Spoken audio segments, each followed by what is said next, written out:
Good evening, and welcome to the Oriental Ceramic Society's first lecture of 2021. I extend a special welcome to our friends tuning in from other parts of the world.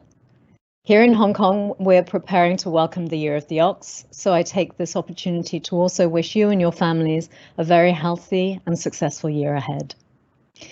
Before I introduce our speaker this evening, I'd like to remind all our current and perhaps lapsed members that this month also marks the beginning of a new membership year. We anticipate that much of this year will continue, like last, to be socially distanced, limiting our ability to organise events that generate a modest income on which the Society runs. If you enjoyed and valued the excellent series of lectures on the history of Chinese ceramics from a Hong Kong perspective that we organised last year, thanks to the generosity of our speaker Peter Lam, and look forward to the programming that we plan for this year, please do renew your membership or consider making a one-off donation. This evening's lecture is presented by Tony Miller, well known to members for his interest in a broad range of topics, including Chinese painting, porcelain, jade, and ideas that cross borders and have influenced art through the ages. Some of this research, I'm told, may soon be making it into print. A former president of the OCS in Hong Kong in 2005, he and his wife Na Ching co-organized the exhibition Elegance in Relief, Carved Porcelain from Jingdezhen of the 19th to early 20th century at the Art Museum of the Chinese University of Hong Kong. This evening, I'm very pleased to welcome Tony as our first speaker of 2021 to speak to us on European mounts made for Chinese porcelains created during an age of cultural encounter and Western fascination with the East. Thank you for joining us, and welcome, Tony. Thank you very much, Tina, for those kind words, and thank you, ladies and gentlemen, for joining us. Just chatting with Tina before we started, I confess that I feel two handicaps this evening.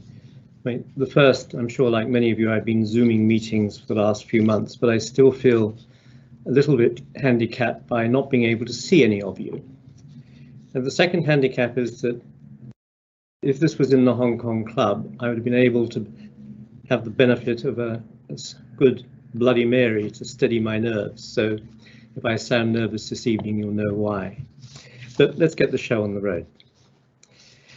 The Grand Dauphin, the Sun King's heir, ever apparent and never quite enthroned, whiled away the long years of waiting by hunting, courting Mademoiselle de Choix, and collecting Chinese porcelain. We know this because of a 1689 inventory which listed some 381 pieces, including this one. A few years later, as in 132 years and one bloody revolution later, it was described in a Christie's catalogue as a bottle of pale sea green Oriental china of great antiquity, curious as being the earliest known specimen of porcelain introduced from China into Europe, as it refers to a period earlier than the circumnavigation of the Cape of Good Hope by the Portuguese, which all of you know was 1497. I warn you now that there will be several categories of earliest known competing for attention this evening. Mantelpieces tell us quite a lot about European taste, but also about their attitudes towards Chinese porcelain. It's quite simple to trace a transition that took place over a period of 500 years from what one might call reverence through something more utilitarian to a decorative period. And the interest which I have in this subject really stems from some of the stories that surround the earlier pieces. Some of these pieces are well documented, but others are really an accretion of historical accident, family fable, and scholarly speculation. Tonight I'd like to dust off a few of them. As a frame of reference, pre-1600, most of them have some sort of story attached. And then 17th century onwards, well, 17th century to 18th century, they have a more utilitarian feel. And then from the 18th century, we're looking at a more ornamental type. Now, my earliest memories are of a small spa town called Badoienhausen, just south of Hamburg, which was the headquarters of the British Army of the Rhine after the war. It was an interesting choice for headquarters because on a hill just to the east there was this splendid statue of Arminius, who in 9 AD slaughtered 3 legions of the Roman general Varus in the Teutoburg forest. And a little further to the east, in a dale, were these extraordinary stones known as the Externsteine. These were the sacred stones of the German Cherusci tribe that they were so desperate to defend. Well, where Rome failed, the Holy Roman Empire prevailed. And come the 11th century, the whole of the area from today's Wiesbaden up to my childhood home was ruled by the Counts of Katzenelbogen. You didn't hear me wrong, Katzenelbogen. And that translates as cat's elbow. That's their castle. Some of you may have passed it when you were doing your Rhine cruise. It's just north of the Lorelei Rock. Various learned scholars have offered various learned etymologies for this slightly odd cat's elbow name, but simpler folk looking down on the river from the castle will notice what the English would call a dog leg, not a cat's elbow. The river does a little wriggle here, and from the castle you have a very clear view up both reaches of the Rhine, which was good for the Counts of Katzenelbogen because they had a license to charge extortionate tolls on boats taking cargoes up and down the river. 1433, Count Philip I, last of the Katzenelbogen line, was sent by the church to the Holy Land, and when he came back the following year, he brought with him this Song dynasty Saladin bowl. This is the earliest recorded piece of Chinese porcelain in Europe to survive with its mounts intact.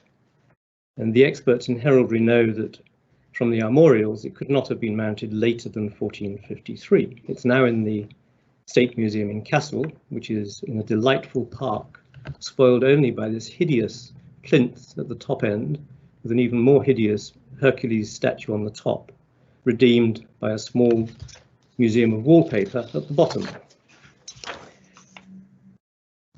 Runner-up in the earliest stakes is, but a rather distant second, is this bowl known as the WARHAM Bowl. It's another Longquan bowl, and it was gifted by the very Reverend William Warham, Archbishop of Canterbury, to New College, Oxford. The experts say that it could not have been mounted much later than 1530, and the experts also say it was probably made just before 1500. So the question is, how did it get to Oxford? Well, we know from Arab sources that the Mamluk Sultan of Egypt gifted Lorenzo Medici a Longquan dish in 1487, so I think we have to assume diplomatic channels.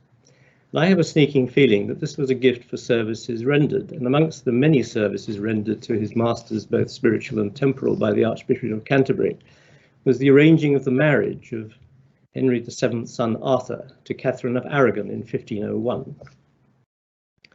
Catherine's sister, Joanna the Mad of Castile, the mad tag was added a little later when she was locked up for some 39 years by a rival claimant of the throne.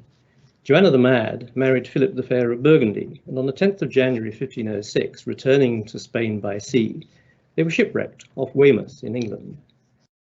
No harm came to them. They were soon warmly welcomed as guests at Windsor Castle by the already widowed sister, Catherine, and also the Prince of Wales, her future second husband, Henry VIII. The man who rescued them when they were shipwrecked was a Sir Thomas Trenchard of Wolverton, Dorset. And in gratitude for his hospitality, Joanna the Mad gifted him a set of porcelain bowls, known thereafter as the Trenchard bowls. Now, this is a lovely story, and the shipwreck and the rescue are all historic facts, but there are some less convenient facts as well. First, although Vasco da Gama rounded the Cape of Good Hope in 1497, it was 1513 before Jorge Alvarez reached the Pearl River estuary, so Chinese porcelain was not yet circulating in the Iberian Peninsula in any great quantity. Second, on stylistic grounds, the bowl cannot be earlier than the Jiajing reign, which is 1522-66. And third, the style of the bowl's mounts is that of a century later, all of which suggests that this was probably a bowl pilfered by Elizabethan privateers from a Spanish prize. And if Joanna gave Sir Thomas any bowls at all. It was not this one. This may just be a replacement for one smashed by his children. Prize for the earliest commissioned piece goes to this remarkable ewer, where you would expect to see a magic fountain, a motif. There is a coat of arms. That coat of arms belonged to Antonio Peixoto, who was a Portuguese navigator, and he was turned away from Guangzhou in 1542. He was not alone. The Muslim traders in Canton had warned the Chinese authorities about the murderous behavior of the Portuguese in Malacca, and so they turned away all the Portuguese for quite a long time thereafter. So Peixoto had to go further up the coast to Quanzhou, where the Fujianese were less picky. That's where he probably commissioned this piece to be made. It's quite remarkable because apart from having his personal coat of arms on it, it has an imperial mark. So even in those early days, money spoke quite a lot louder than rank in Jingdezhen. This sort of ewer attracted a lot of attention in Europe because it was so fragile looking and yet so elegant. Hence it was given the royal treatment by William Cowper in the still life I used for the opening slide. There you see the magic fountain motif in the middle. I was a bit puzzled by the long base, but that was not the artist stretching things. There are other examples of long bases like this one in the V&A Museum. Anyway, come the second half of the 16th century, the Portuguese were in better favour, and Chinese porcelain began to play a prominent role in European diplomatic ritual. This one is the earliest dated example, as in the mounts have been dated. And it was presented by Catherine of Austria, the wife of King John III of Portugal, to Pompeo Zambeccari on his retirement as the papal nuncio to Portugal in 1554. Interesting man. He entered the clergy at the age of 12, studied hard, rose to the ranks, and got his cushy job in Lisbon. But when he returned to Rome, he was loudly criticised by the Pope, not for his illegitimate son. His Holiness was in no position to criticise this part of his life, but for renovating his palace in Rome to a higher standard than that of the cardinals. This bowl is now in a museum in his native Bologna. The next bowl, I think, qualifies for the earliest example of a mounted polychrome, though I've never seen it described as such. It is again a charging bowl, and it was owned by almost all of the famous owners of famous collectors of the last century. Its mounts were 16th century Augsburg or Nuremberg, but nobody has been able to push its provenance back further than the beginning of the 20th century. Not so the Leonard Cup in the British Museum. This was thought to be the earliest blue and white porcelain with dated mounts, but it was trumped by Pompeo Zambeccari's bowl in Bologna. Difficult to discern, but if you look very carefully, you'll see some incised lotus scrolls on the body. And in the corner, if Tina's image is not obstructing you, you will see a hare gazing at the moon. It has an inscription on the bottom, a benediction, Changming Fugui, long life, riches and honours. And that suggests that it was a product of the green kilns, the Qingyao. These were kilns that were authorised to accept orders contracted out by the imperial kilns during the Jiajing reign. It belonged to Samuel Bart of West Wickham.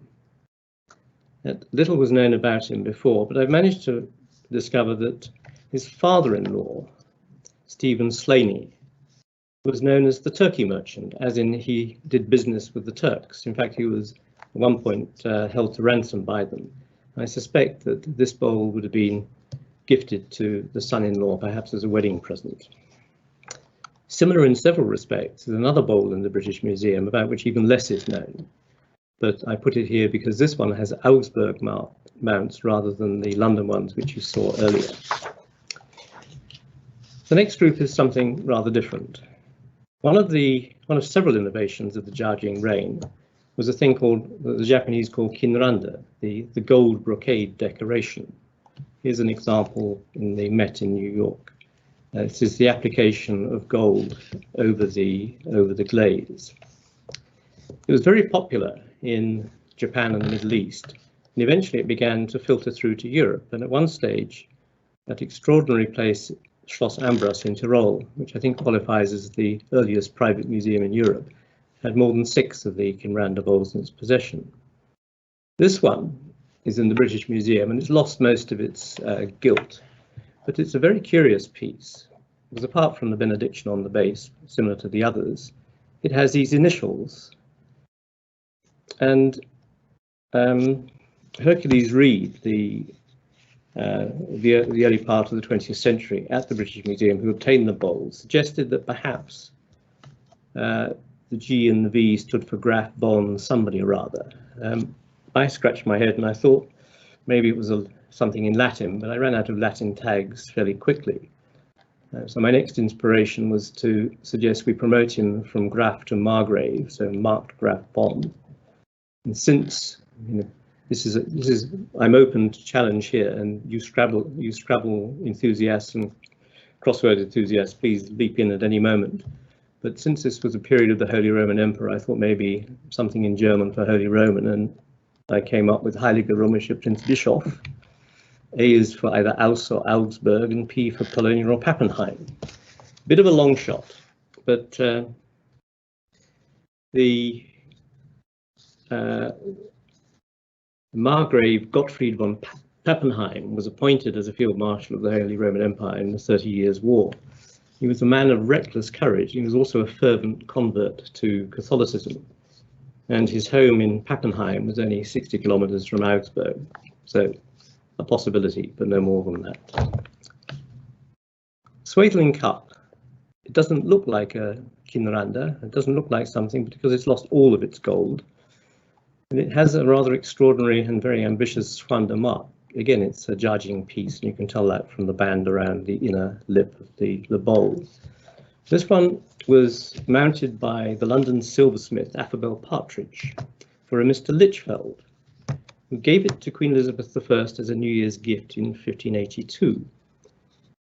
It later passed on to James II, who gifted it to a Mr. Green of Ralston Hall, who gloried in the rank of a groom of the stairs. It remained in his family until bought by Lord Swaithling, hence the name of the Swaithling Cup. Lord Swaithling was the self-made founder of Samuel Montagu, who bought it at auction in the middle 19th century. The last two in this series of Kinranda bowls are quite spectacular. They're the Manderscheid cups, and the provenance of these is absolutely beyond question, because Count Eberhard von Manderscheid went on a pilgrimage to Jerusalem in 1582, brought back the 2 bowls and inscribed one of them. Count Eberhard von Manderscheid brought this cup as a suitable gift from Turkey in the year 1583, and subsequently had it mounted in honor of his brother, Count Hermann, to remain permanently in the Blankenheim line. Well, permanence is a relative term, it's now in the V&A. Before we leave the Kinranda, just a quick look at the different bowls we've just seen, and notice the very characteristic charging crosswork band they all carry. Imitation being the sincerest form of flattery, I rather like this next one. We know when it was mounted because Philip Bremer of Augsburg had a rather short career, 1608 to 1610, and he mounted it not just in the sense that he put the frame around it, but he also copied the Chinese brocade type of decoration by putting gold leaf pine blossoms around it. It's now in the church of Maria de los Corporales de Roca in Zaragoza, to which I think it was gifted by one of the Habsburgs in a moment of piety.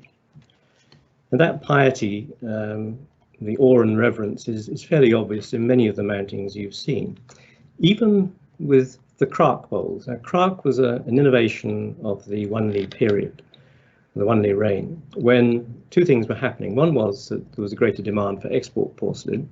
The other was that they were running out of fine quality clay, so they devised this different mix, and the KRAAK bowls are followed from it. Here's one typical example. Again, it's given the same reverential treatment. This one's in the residence in Munich. Another slightly less typical in the Met has this sort of proto-willow pattern landscape around it, but notice that the handles are exactly the same. Some of you will recall not so long ago that there was a Chinese-American scholar, Raymond Wang, who wrote a book, 1587, The Year of No Significance. I think that depends on your point of view, because 1587 was the year that the Protestant Elizabeth I lost patience with her bitter rival, the Catholic Mary, Queen of Scots, and the latter lost her head. Shortly before she died, Mary, Queen of Scots presented this KRAAK cup, mounted as a goblet or chalice, to her loyal supporter, Lord North. It stayed in the family for the next 4 centuries, although it is now on more or less permanent loan to the P&A. Notice a similarity in mounting. Mary, Queen of Scots chalice is on the left and the Manderscheid cups on the right.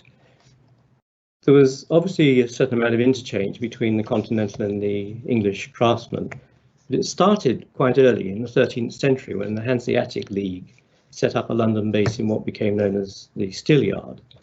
And then it was revived by another wave in the 16th century when continental craftsmen were lured to London by the prospect of patronage from families enriched by the dissolution of the monasteries on one hand and the activities of privateers on the other. And that brings me to the Burley Group House, so the Burley House group of porcelains. On New Year's Day, following Mary's execution, the Lord High Treasurer, William Cecil Baron Burley, gifted the Queen Elizabeth I, a porringer of white porcelain garnished with gold. His son, Robert Cecil, gave her a cup of green porcelain. These have disappeared, but Elizabeth's faithful and brilliant treasurer collected lots of others.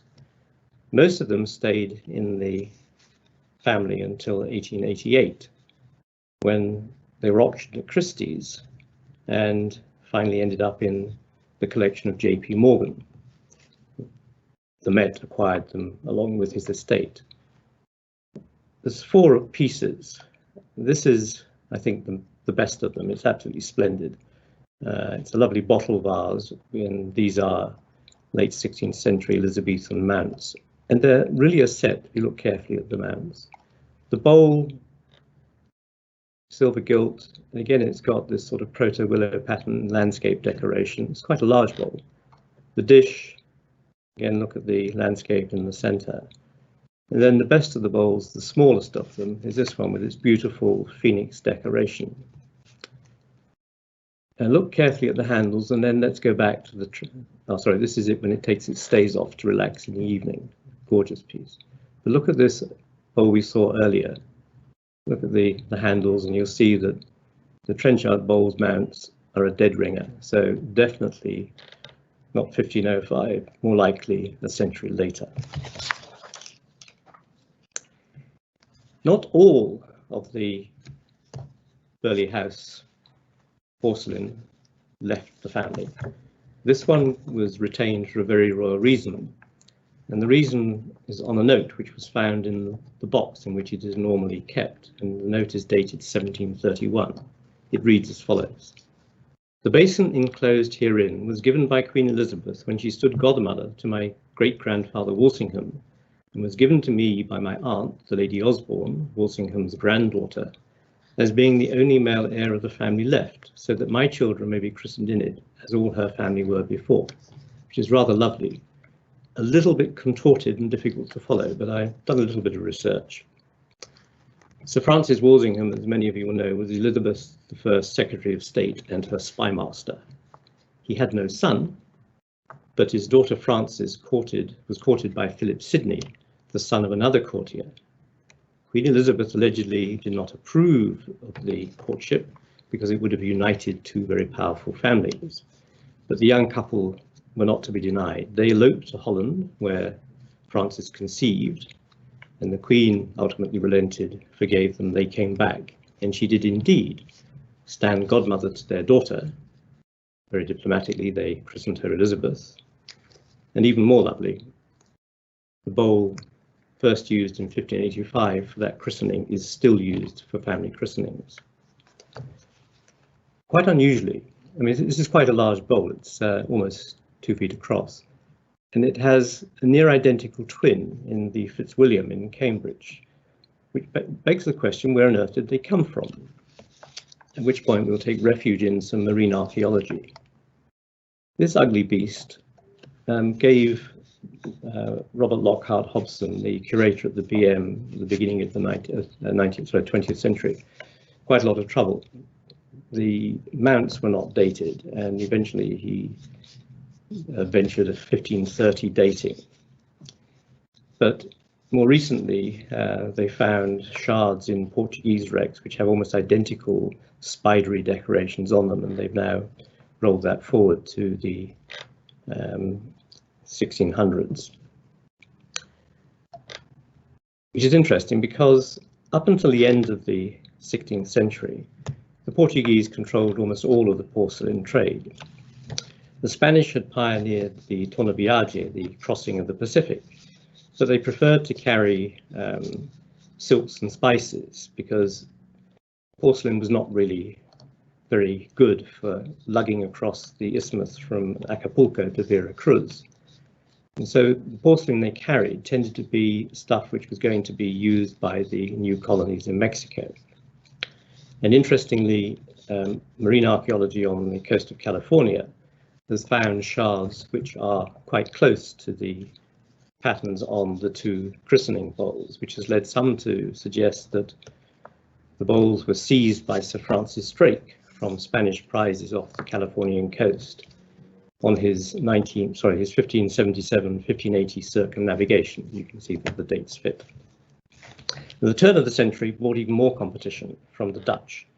They seized the Portuguese Santiago, auctioned its cargo, made a fortune. Following year, doubled up with the Santa Catarina. We won't go there just yet because I'd like to spend a couple of minutes looking at the Middle Eastern experience. The Arabs and Persians had been trading with China from as early as the 7th century through Quanzhou, which they called Zaitun, hence Marco Polo's Zaitun, which is the Arabic Zaitun means an olive tree, and Quanzhou even today in Fujian does produce olives, pickled olives. And Longquan ware was a popular staple. The Arabs called it martaban because the port of Martaban on the other side of the KRAAK Isthmus was where they first encountered it. And it had a legend surrounding it. The Arabs thought that it had the ability to detect poison. So again, it was quite a popular diplomatic gift. And we know that even as early as 1171, Saladin gave 40 pieces of martaban, 40 pieces of luanchan to the Nur-ad-Din, ruler of the Syrian province of the empire. The Ardabil shrine has few mounted examples of either Longquan or blue and white from Jingdezhen. The Topkapi has far more, and this is where these 3 came from. You can see that they're elegant, if a little utilitarian. It's interesting because slightly later, the Ottomans took the decoration of Chinese porcelain to a totally new level. This pair of bowls in the British Museum is a good example, but it's a little understated. To see the real thing, you've got to go to the Topkapi, and never mind the totally fraudulent Hongzhou mark. Look at all of the gems encrusted on that piece. Or this double bowl turned into a lidded container. Or this writing case decorated with gold and gems both outside and in. Or this splendid censer, which is mounted on top of a Wanli bowl. You can see the cutaway design on the bowl. And now for something completely different. This one's in the Walters Museum in Baltimore. It's a hookah, a water pipe, which allegedly belonged to the Turkish ambassador to the court of the Shah of Iran. You look closely, it's a bottle vase, but it's not really anything like the quality of the one we just saw in the Burley House collection. However, it's always impressed me that the kilns at Jingdezhen quite early on began to adapt their product to suit their customers' taste, like the ewer, which they sold to the Portuguese navigator. Another example of the kendi. This is one which was clearly intended for the Southeast Asian market, the Muslim market, but it lost its way to Germany, where it was mounted in Augsburg in the early 17th century at the behest of the Dukes of Trachenberg, one of whom, Franz von Herzfeld, was, wait for it, Prince Bishop of Würzburg in 1631. The church was obviously doing quite well. Anyway, he took refuge in the family house, the Hatzfelder Hof in Cologne, during the 30 Years' War, and it's thanks to the family records of the goods he brought with him that the curator has been able to establish the identity of this particular kendi.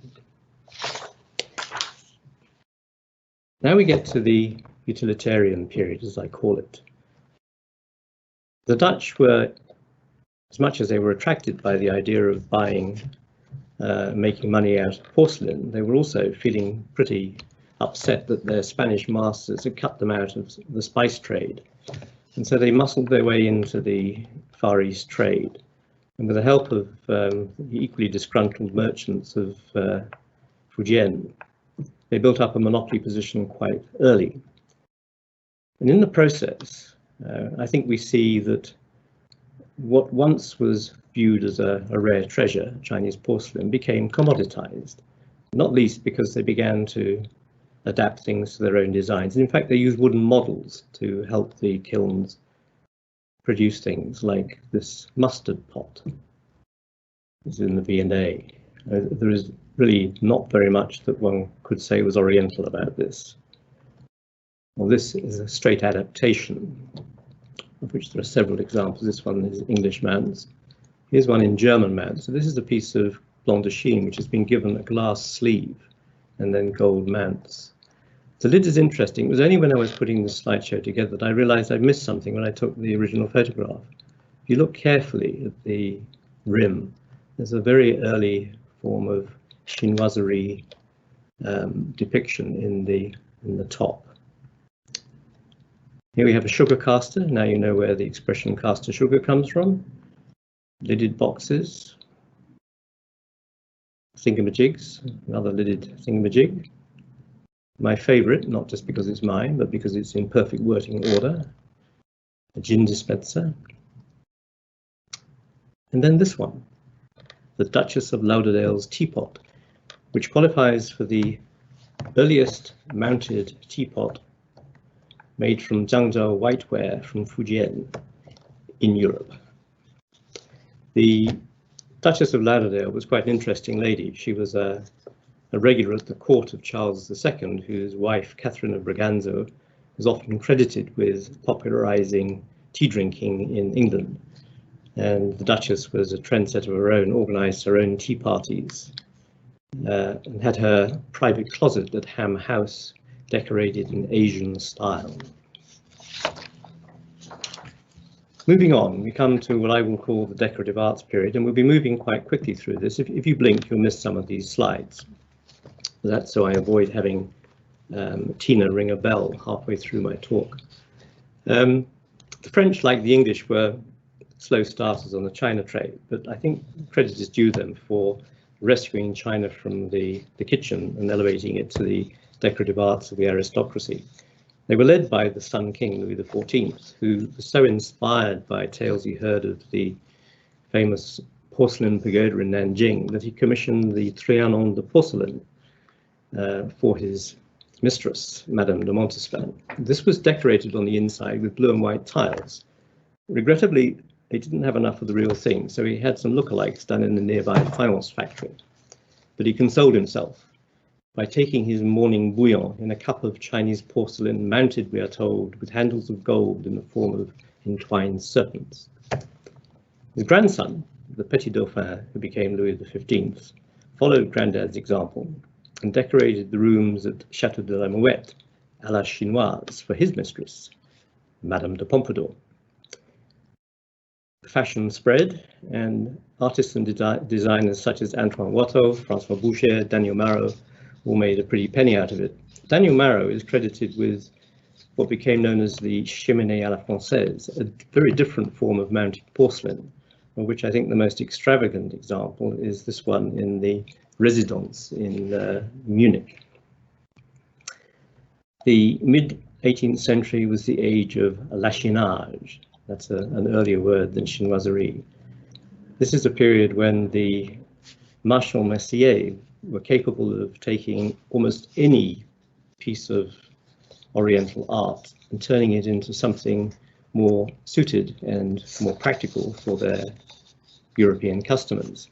Diderot quaintly said that the marchands merciers were makers of nothing but sellers of all.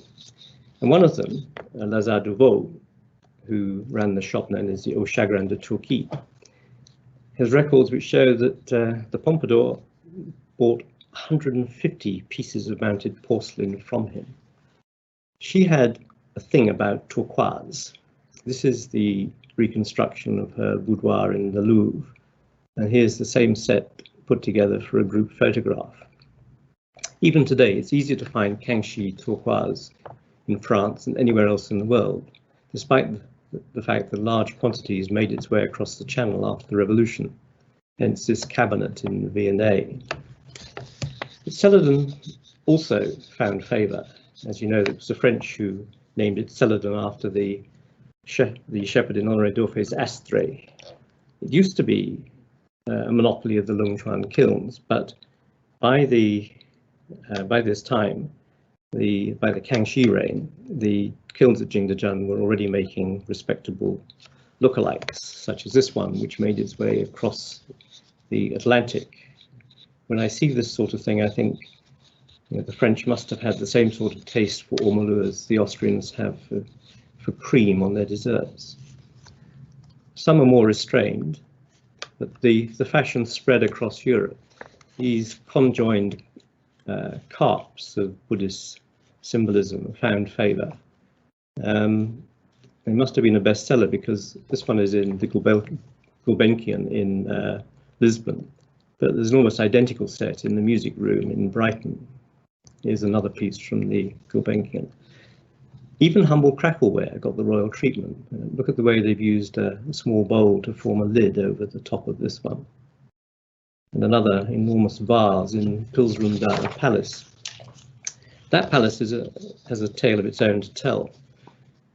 Anne, who became Empress of Russia from 1711 to 1730, built it on the Duchy of Courland, which came to her when she married the Duke of Courland, who sadly and mysteriously died on the way back from their wedding. She took solace in the arms of a Polish groom and built the palace as his stable. We won't go there. This is another piece from the same collection. They decorated it with a lot of Chinese porcelain, not all of it mounted, but my favorite is this cheminée, which is, I think, the most delightfully designed one I've ever seen. The Germans preferred polychromes, and they stuck to their own traditions of mounting.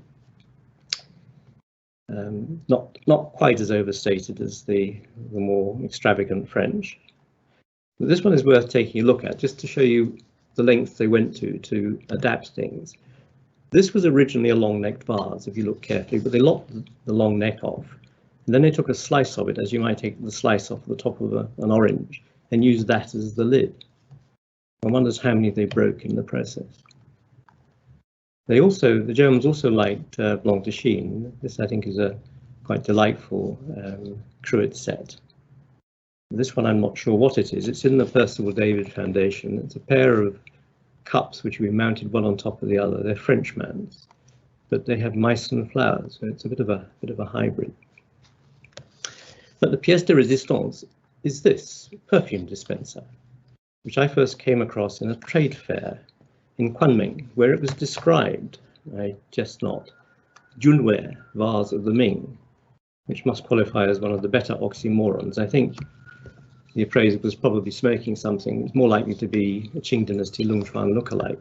But isn't it splendid? Two of them were made, and they were made for Queen Marie Antoinette. This one was given by her to Jean-Louis Fargeon, whom at the tender age of 25 she appointed as the royal personal perfumer. It now graces the gallery of Gilles Frères on the Avenue de l'Opéra in Paris. They set up business in 1825. Originally they were apprenticed as Jean-Louis Farjeon, and they inherited the perfume dispenser from him, as well as the secret formula for royal scent. Its twin is now in a museum in Lyon. But not to be sarcastic, I still think that the prize for marrying Oriental porcelain with Occidental mount still goes to the Chinese, as in this superb set in the Wallace Museum in London. The Bastille fell 14th of July 1789. Heads began to fall and aristocrats to flee across the Channel, bringing a bonanza for London's antique dealers.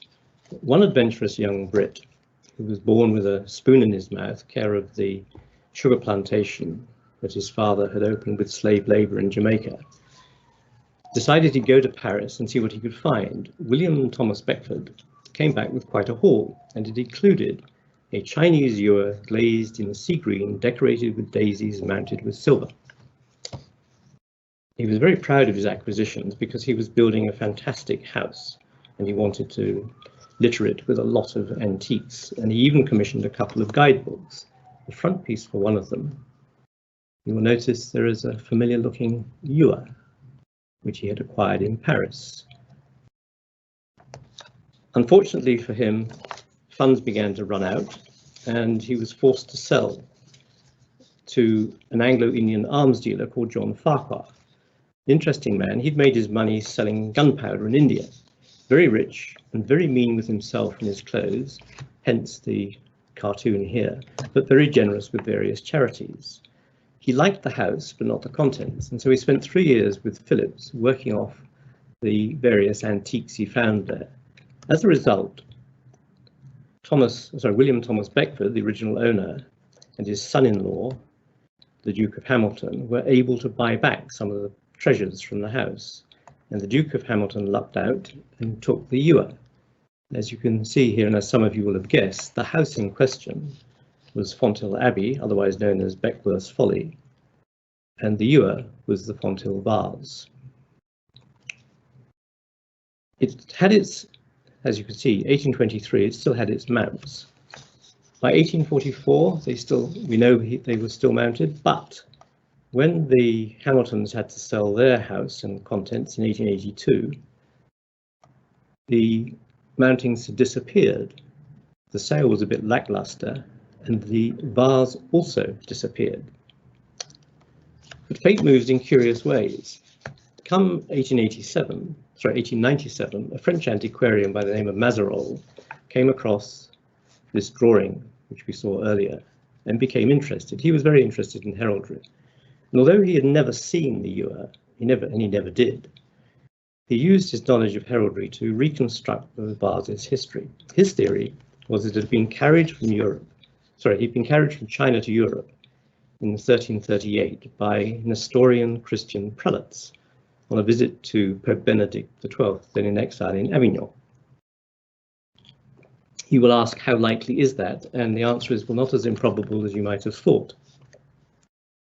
Religious tolerance was a hallmark of the Yun China, and you can find Nestorian headstones like this all over the north of China. It was not the first such embassy.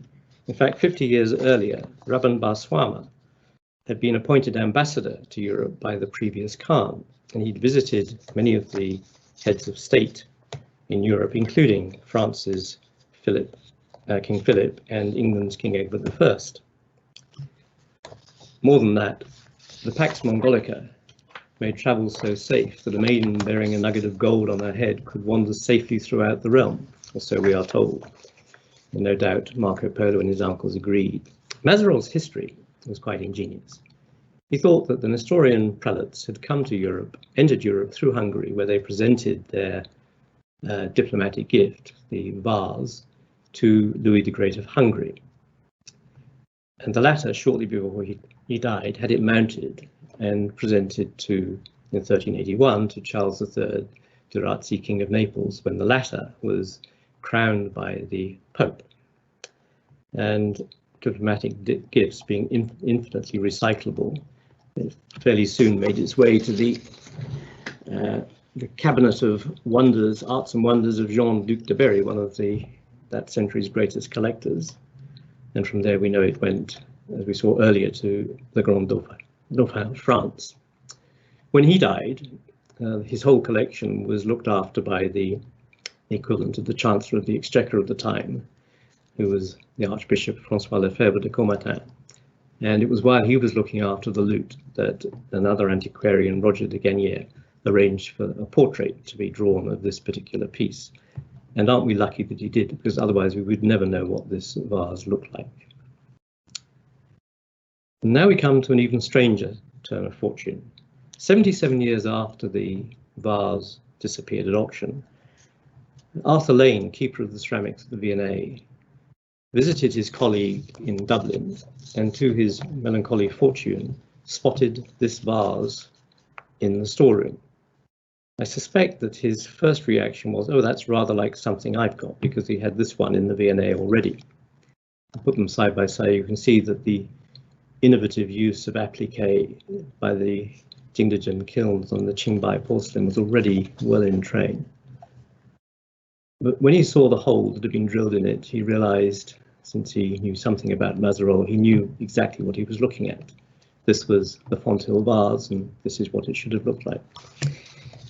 Arthur Lane was a little skeptical of some of Mazarolle's recreated history, particularly the Hungarian bit, but he pushed ahead by connecting up all of the dots, and he filled in the gaps, including Thomas Beckford's purchase, the sale to Macfarquhar, the Duke of Hamilton, and then to 1882 to the National Museum of Ireland, and the fact that they only paid £28 for it, which must have been a really terrific bargain. However, scholarship moves on, and I noted that not so long ago, Dr. Zsombor Jekeli, the Director of Collections at the Museum of Applied Arts in Budapest, also took aim at the Hungarian connection, didn't think there was enough evidence to really support the Nestorians having visited. That seems to have prompted the curators in Dublin to take a second look.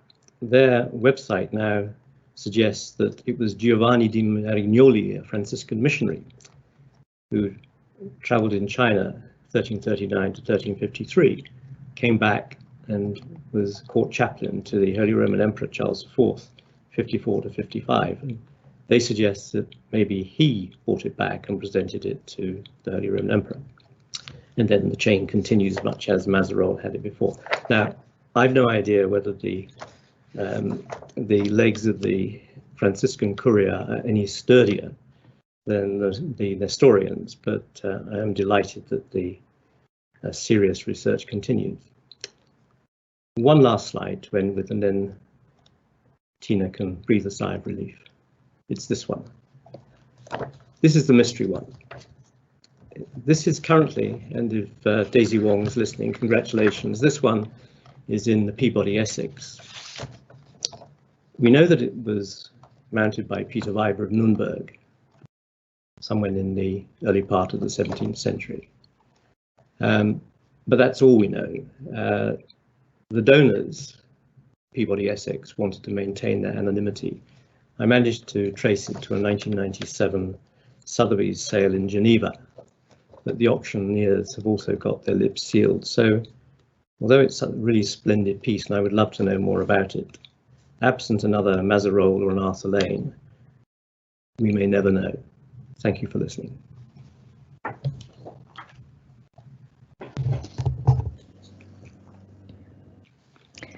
Thank you, Tony. What a very, very tantalizing point at which to end. But as you say, the example of the Fonthill vase does indeed give us cheer that research continues and there's still much more to learn. I really felt that there were many parts of your lecture that deserved their own lecture through these stories. And I do feel also that in this year of lockdown, what a very, very tantalizing way to travel through Europe. Now, I wondered, just to, I guess, inform us a little bit about the process of how these ceramics would be mounted. I would love to hear a little bit about how the mounts came about, how the ceramics would have been selected. I don't know if you're able to share a little bit about that. I mean, clearly, these works tell us so much about taste and about fashion, and in a way, the stories of high society, of aristocrats, of royalty, of interior design, of entertaining, but I think for those of us who are interested in ceramics, I think the actual process of how they came to be mounted, how they were selected, the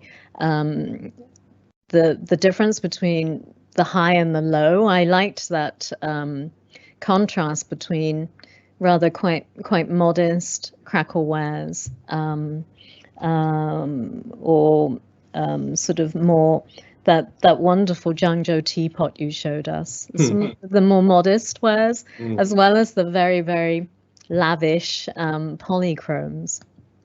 So I just wondered if you could share a little bit about the process of how they became mounted.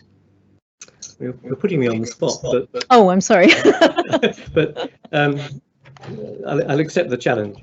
I think the first point to make is that the Europeans knew absolutely nothing about Chinese porcelain. I mean, if you check back, it was the French who were the first to begin the serious study of Chinese porcelains, and that would have been in the early 19th century, well, late 18th, early 19th century. And almost all the mounted pieces you've seen predate that. I think what I call the utilitarian stuff, the Dutch period stuff, that speaks for itself. This was people looking at China as a useful thing for the kitchen and the table, and adapting foreign designs to European usages. Occasionally the mountings are more elegant, but for that 17th century period is pretty basic stuff.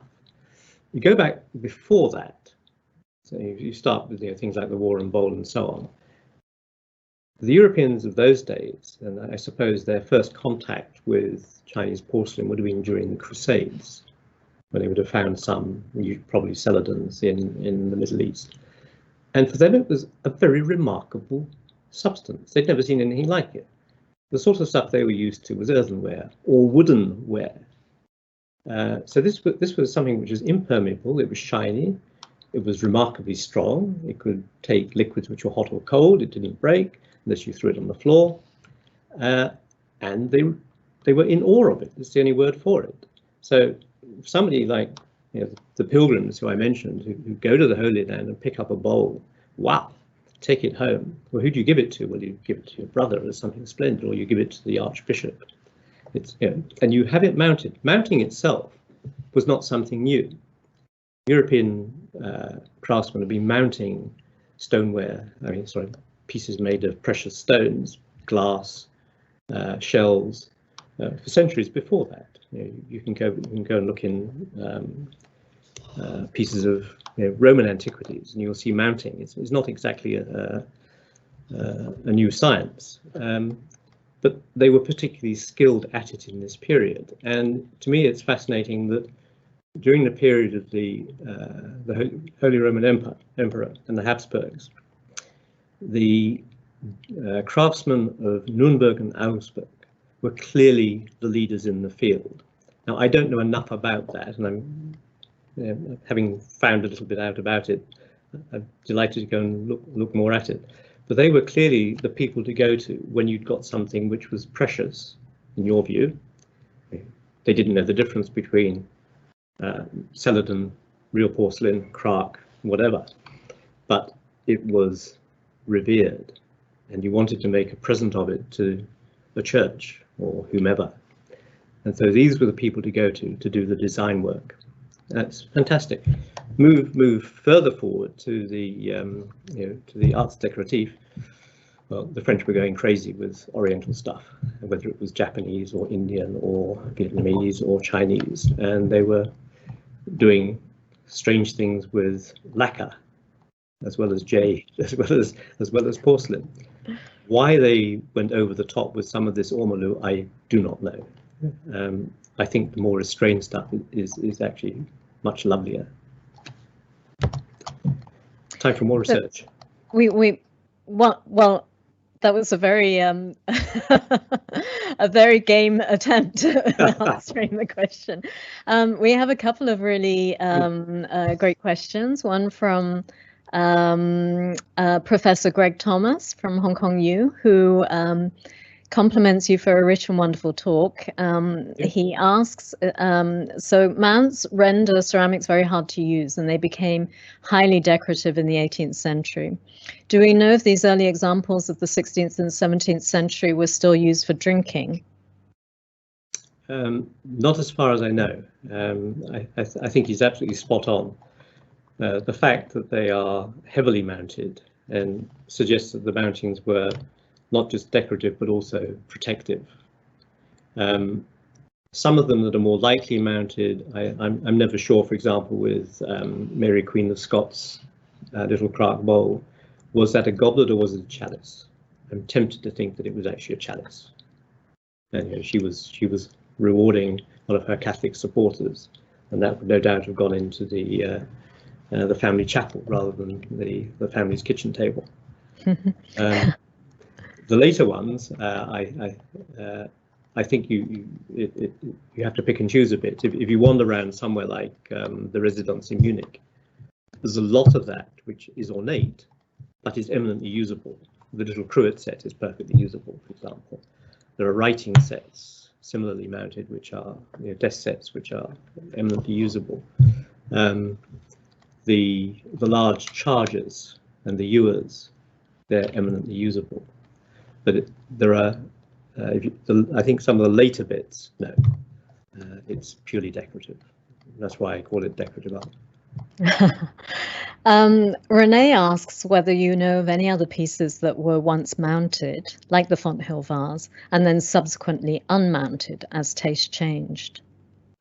Was this common or was it rare? We may not know. I only found out about the Franciscan missionary story quite recently. And I checked with the curators in Dublin, and they said that they'd done a joint exhibition with Prague, and their counterparts in Prague were like the Hungarian. They were a little leery of the Hungarian connection, and I think it was they who came up with the Franciscan. But they also made the point in their catalogue, and I haven't gone back to the curator on this. They made the point that the removal of the mounts, which Arthur Lane had attributed to possible thievery, could have been done because there were more purist attitudes in England at the time to Oriental porcelain. I'm saying that I don't know enough about it to tell you whether I agree or disagree with it, but it's an interesting alternative to the thievery. To go back to the original question, there are in fact 3, possibly 4 other vases exactly like the Fonthill vase. One of them, which is minus its top, is in the British Museum, but they bought it from. Sorry, it was donated by a British collector who got it from a London dealer who got it from China. No dates, no pactryl. The other one, which is whole, more or less, is in the National Museum in Jakarta. So that doesn't tell you any more than the fact that the Qingbai ware was being exported in several directions, as well as being used domestically in China. Am I aware of any other piece which has been dismounted? No, nor am I aware of any other story similar to this one. That leads quite nicely to a question from Juan Morales, who asks a very good and I think quite basic question, actually, but he simply asks, why the embellishment? Was it because Chinese porcelains were held in low esteem, or rather the contrary? And he makes the comment that earlier European ceramics, say majolica, tin glazed earthenware, were also mounted. And his other question is, why was it that the Germans excelled at this kind of mounting work? Thank you, Juan, for the question. As always, putting me on the spot. I think it's, in the early days, certainly, it was reverence rather than anything else. They were in awe of this unknown material with its remarkable properties. Mounting, I think, for European ware at the time was more often than not part of repairing or covering up flaws.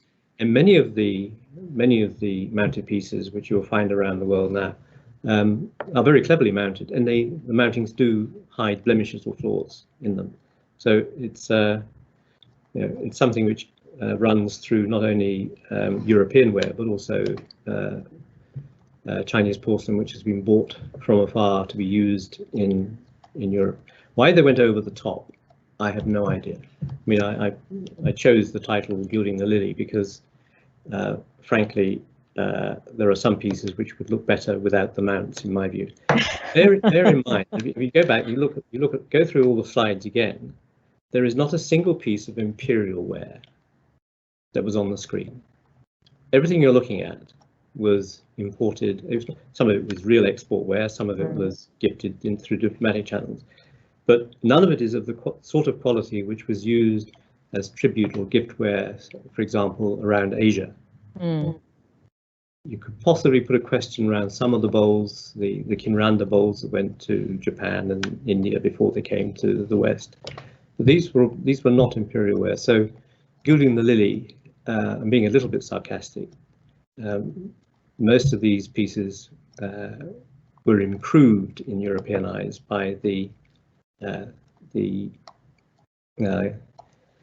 mountings which were given to them. I hope that answers the question, Juan. And I think that is a great point at which we'll present you with the final question, which is, since we're talking so much about fashion and how ceramics are understood, how ceramics are perceived, I think it's obviously a topic of much further research to understand why the taste for ceramics didn't extend to the kinds of wares that were enjoyed and treated as tributes in China, the imperial wares, as you say. So the final question that I'd like to pose is actually one from us on the committee, which is, did the influence of mounting actually go the other way?